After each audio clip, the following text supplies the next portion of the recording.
Good morning class 4। चलिए हिंदी की सृष्टि Hindi पाठमाला book निकाल लीजिए। पाठ 13 खोल लीजिए। पाठ 13 अंतरिक्ष यात्री राकेश शर्मा के बारे में हम पढ़ेंगे। चलिए मैं इसे पढ़ रही हूँ, आप लोग घर पे इसे पढ़िएगा। हम कहानियों किस्सों में ऐसे महान व्यक्तियों के बारे में पढ़ते हैं जिन्होंने हर तरह से इस भारत भूमि को गौरवान्वित किए और संसार में अपना नाम अमर करके हमेशा के लिए भारतवासियों के दिल में अपना स्थान बना लिया। उन्हीं में से एक महान व्यक्ति हैं राकेश शर्मा। वे भारत के प्रथम अंतरिक्ष यात्री माने जाते हैं। तो हम किसके बारे में आज पढ़ेंगे? प्रथम अंतरिक्ष यात्री राकेश शर्मा के बारे में पढ़ेंगे, जिन्होंने हमारे देश को गौरव किया है। राकेश शर्मा का जन्म 13 फरवरी 1949 को पंजाब के पटियाला शहर में हुआ था। किस शहर में हुआ था? पटियाला, पंजाब के पटियाला शहर में। इनकी पढ़ाई लिखाई आंध्र प्रदेश में हुई।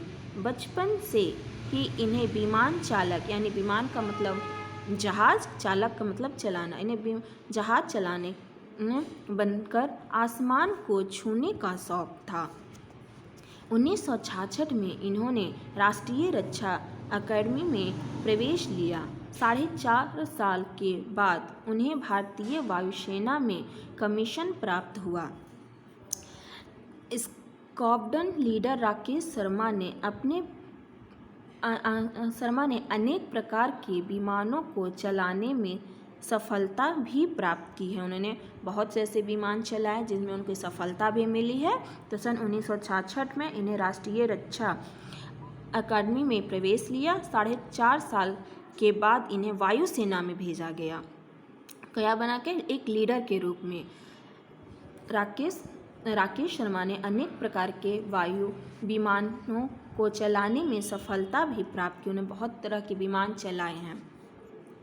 सच कहा गया है, जहाँ चाह वहाँ राह। सही कहा गया है। अगर आपको किसी चीज़ को पाने की इच्छा हो तो वो आप जरूर पाएंगे।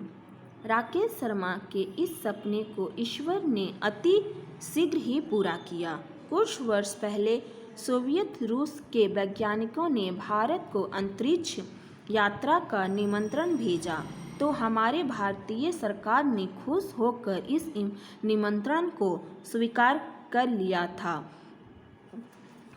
तथा योग्य, साहसी, दक्ष और स्वस्थ व्यक्ति की तलाश में जुट गई। देखो कहा गया शीघ्र ही पूरा किया।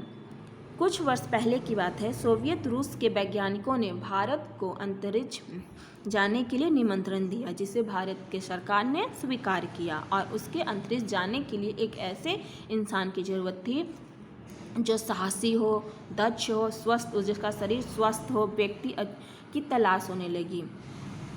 तलाश में जुट गई। योग व्यक्तियों के शारीरिक और मानसिक स्वास्थ्य की जांच करके इनमें से केवल 4 वायुयान चालकों को मॉस्को भेजा गया था। कहाँ भेजा गया? मॉस्को भेजा गया, जिसमें से अंत में इस परीक्षण के लिए राकेश शर्मा को ही चुना गया। कितने को भेजा गया? मॉस्को 4 लोगों के, लेकिन चुना किसके गया? केवल एक व्यक्ति, किसको? राकेश शर्मा को। इतना ही नहीं, सभी कठिनाइयों का सामना करते हुए वे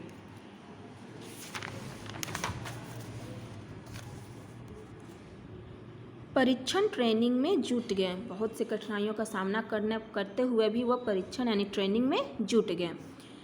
योग्यता परीक्षा के बाद राकेश शर्मा को सितंबर 1982 को मॉस्को के पास स्थित स्टार सिटी ले जाया गया। वहाँ गागरिन परीक्षण केंद्र है, जहाँ अंतरिक्ष यात्रियों को परीक्षण दिया जाता है। सबसे पहले उन्होंने इस रूसी भाषा सीखी। उनका परीक्षण सुबह 4:30 बजे आरंभ हो जाता था। केंद्र में उन्हें अंतरिक्ष और अंतरिक्षयान के विषय में विस्तृत जानकारी दी गई और हर प्रकार की दुर्घटना का सामना करने के लिए भी तैयार किया गया। राकेश शर्मा ने उत्साह और समझदारी से परीक्षण प्राप्त किया। परीक्षण के बाद 3 अप्रैल 1984 को राकेश शर्मा ने अपने 2 रूसी साथियों यूरी माल्येव और गेदी स्त्रेकालोव के साथ सोयुज T-11 नामक अंतरिक्षयान में उड़ान भरी। 4 अप्रैल को ही भारतीय समय के अनुसार शाम 8:01 पर यह अंतरिक्ष स्टेशन सैल्यूट 7 नामक दूसरे अंतरिक्ष यान से जुड़ गया। इसमें 3 रूसी अंतरिक्ष यात्री भी मौजूद थे। उन्होंने आने वाले 3 यात्रियों का हार्दिक स्वागत किया। राकेश शर्मा का संपर्क विविध उपकरणों द्वारा पृथ्वी से लगातार बना रहा। उस समय की प्रधानमंत्री श्रीमती इंदिरा गांधी ने राकेश शर्मा से पूछा, अंतरिक्ष से हमारा देश कैसा लगता है? राकेश शर्मा ने बेहिचक उत्तर दिया, सारे जहां से अच्छा।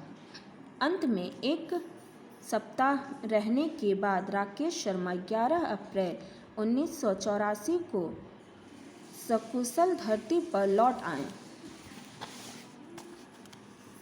इस सफलता को देखकर हम भारतवासियों का सिर गर्व से ऊंचा हो गया। इस सफलता के लिए प्रथम अंतरिक्ष यात्री राकेश शर्मा के साथ रूसी यात्री माल्येव तथा स्त्रेकालोव को भी अशोक चक्र से सम्मानित किया गया। आधुनिक भारत के इतिहास में इस व्यक्ति का नाम हमेशा के लिए अंकित हो गया। हमें भी उत्साह, लगन और परिश्रम से आसमान की ऊंचाई को छूने की आकांक्षा मन में रखनी चाहिए। तो बहुत सुंदर सी राकेश शर्मा की कहानी है, जीवन के ऊपर आधारित कहानी है, इसे ज़रूर पढ़िएगा। अब आइए इसके शब्द अर्थ पे। गौरव के साथ संपर्क, संबंध, विमान, हवाई जहाज, चालक, चलाने वाला, अंकित, लिखा गया, परीक्षण, ट्रेनिंग, लगातार, निरंतर, विविध, कई प्रकार के। तो ये शब्द अर्थ हैं, आपको अपनी कॉपी में लिखना है और इसे लर्न करना है। ओके, अब हम नेक्स्ट क्लास में मिलेंगे नेक्स्ट वीडियो के साथ। बाय बच्चों।